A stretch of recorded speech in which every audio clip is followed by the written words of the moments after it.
pelajaran teknologi layanan jaringan. Di mata pelajaran ini kita akan melanjutkan pembahasan kita mengenai evaluasi kinerja sistem komunikasi VoIP. Komunikasi merupakan suatu kebutuhan yang sangat penting dalam berbagai aspek kehidupan. Dengan adanya teknologi dan sistem komunikasi yang semakin berkembang, dapat mempermudah keberlangsungan proses komunikasi.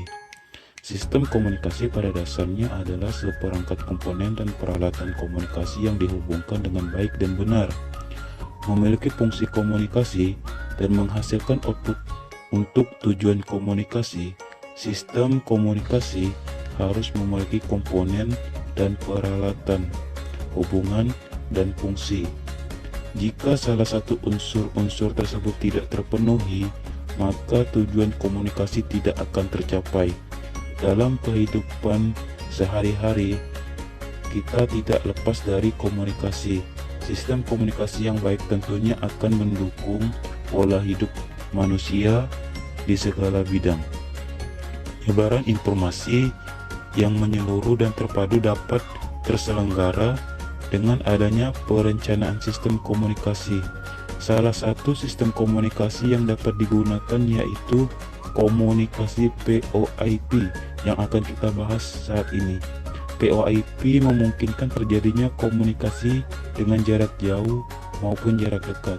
VoIP mampu memberikan keunggulan dalam berkomunikasi, yaitu biaya yang relatif murah dan dapat digabungkan dalam beberapa jaringan besar. Sebelum membahas mengenai sistem VoIP, terlebih dahulu kita akan membahas mengenai sistem komunikasi. Yang pertama yaitu pengertian sistem komunikasi. Sistem komunikasi merupakan himpunan perangkat keras dan perangkat lunak yang dirancang untuk mengomunikasikan informasi dari suatu lokasi ke lokasi lain.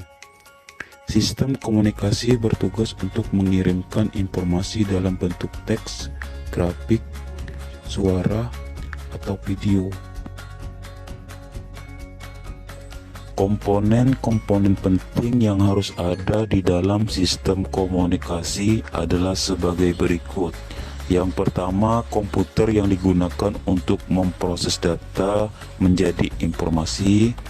Kemudian yang kedua, terminal atau perangkat input ataupun perangkat output yang digunakan untuk mengirim dan menerima data. Kemudian yang ketiga, saluran komunikasi yang digunakan untuk mengalirkan informasi dari perangkat sender ke perangkat receiver dalam suatu jaringan. Yang keempat, communication processor yang digunakan untuk memberikan dukungan fungsi kepada transmisi dan penerima data. Bentuknya antara lain dapat berupa modem, multiplexer, front-end processor, dan controller. Kemudian yang kelima, communication software, perangkat lunak komunikasi yang berfungsi sebagai pengendali kegiatan input dan output serta mengelola fungsi lain jaringan komunikasi. Karakteristik sistem komunikasi.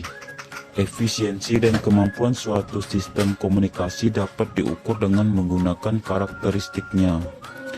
Karakteristik sistem komunikasi yang baik adalah sebagai berikut. Yang pertama yaitu kecepatan transmisi. Volume data yang dapat dikirimkan melalui suatu saluran komunikasi yang diukur menggunakan satuan bit per second. Selain dalam bit per second, kecepatan transmisi juga diukur dengan menggunakan baud rate. Baud rate adalah satuan ukuran kecepatan transmisi yang mengubah isyarat dari positif ke negatif. Sistem komunikasi yang baik akan memiliki tingkat kecepatan transmisi yang tinggi dan stabil. Yang kedua, metode transmisi. Metode transmisi akan mempengaruhi kualitas sistem komunikasi. Pengiriman isyarat Komunikasi dilaksanakan dengan menggunakan beberapa metode atau konvensi yang diperlukan agar perangkat komunikasi dapat menentukan kualitasnya. Metode transmisi dibedakan menjadi transmisi asinkronus dan transmisi sinkronus. Arah transmisi. Transmisi data adalah proses untuk melakukan pengiriman data dari salah satu sumber data ke penerima data menggunakan komputer atau menggunakan media elektronik. Sebelum menggunakan transmisi data, maka salah satu faktor yang penting untuk diperhatikan adalah konfigurasi jalur transmisi datanya. Terdapat 3 jenis arah transmisi pada sistem komunikasi. 3 arah tersebut adalah simplex, kemudian half duplex, dan full duplex. Sistem komunikasi yang baik akan memiliki arah transmisi yang sesuai dengan apa yang telah dikonfigurasikan. Yang keempat, prosesor komunikasi.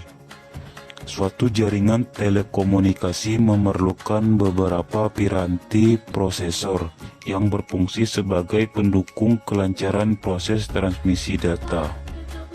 Proses tersebut diantaranya yaitu front-end prosesor, kemudian konsentrator, controller, dan multiplexer. Selanjutnya kita akan membahas mengenai sistem VoIP, yaitu memahami sistem VoIP yang baik. Yang pertama yaitu pengertian VoIP. VoIP atau Voice over Internet Protocol merupakan teknologi yang memanfaatkan teknologi internet untuk melakukan percakapan suara jarak jauh dengan menggunakan media internet. Melalui media internet, data suara dikonversi menjadi kode digital untuk kemudian diteruskan sebagai paket-paket data di dalam jaringan, atau dengan kata lain, tidak melalui sirkuit analog telepon seperti biasanya. Prinsip kerja VoIP. Suatu jaringan VoIP dikatakan baik apabila bekerja sesuai dengan prinsip kerjanya. Prinsip kerja VoIP yaitu mengonversi atau mengubah suatu suara analog yang diterima dari speaker komputer menjadi paket data digital. Kemudian paket dari komputer akan diteruskan melalui hub atau hub, router, atau modem menggunakan jaringan internet untuk diterima di tempat tujuan pengiriman paket data yang menggunakan perangkat yang sama. Pengiriman sinyal ke remote destination atau tujuan pengiriman paket data dapat dilakukan secara digital.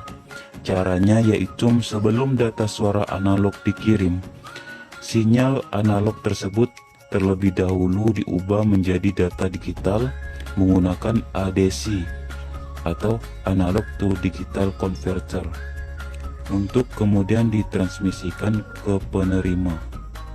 Selanjutnya di perangkat penerima, data digital tersebut dipulihkan kembali menjadi data suara analog menggunakan DAC atau Digital to Analog Converter. Kurang lebih seperti itulah VoIP bekerja. Format digital lebih mudah dikontrol dalam arti dapat dikompresi dan dikonversi menjadi format dengan kualitas yang lebih baik. Di samping itu, data digital juga lebih bisa bertahan dari gangguan noise daripada data suara analog. Konsep paling sederhana dalam sistem VoIP adalah dua buah perangkat komputer yang sama terhubung dalam jaringan internet yang penggunanya sama-sama menggunakan aplikasi VoIP untuk saling berkomunikasi. Requirement paling mendasar bagi perangkat komputer agar dapat melakukan koneksi VoIP adalah komputer yang terkoneksi ke jaringan internet serta terpasang sound card yang didukung dengan perangkat speaker dan mikrofon. Kesimpulan pembahasan kita kali ini yaitu Yang pertama adalah sistem VoIP merupakan bagian dari sistem komunikasi yang berperan penting dalam kehidupan sehari-hari. Kemudian yang kedua, VoIP merupakan teknologi yang memanfaatkan teknologi internet untuk melakukan percakapan jarak jauh. Kemudian yang ketiga, prinsip kerja VoIP adalah mengubah sinyal dari sinyal analog diubah menjadi paket data digital, kemudian diteruskan lagi ke penerima, dan di penerima akan diubah lagi dari sinyal data digital menjadi data analog atau sinyal analog. Sekian pembahasan kita kali ini, sampai bertemu di pembahasan selanjutnya, yaitu mengenai prosedur pengujian VoIP.